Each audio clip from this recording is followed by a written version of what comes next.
ఆ కాలంలోనే వీరు కొద్దిగా నాగరికతను కూడా నేర్చుకుంటూ ఉన్నారు.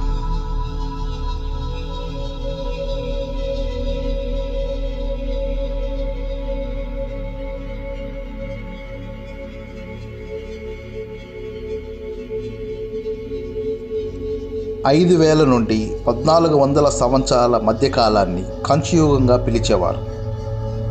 ప్రజలు రాగి తగరమును కరిగించి కంచును తయారు చేయడం నేర్చుకున్నారు.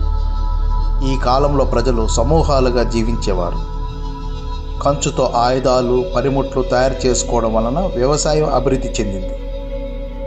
ప్రజలు నాగరికత వైపు ప్రయాణిస్తున్న కాలం అది.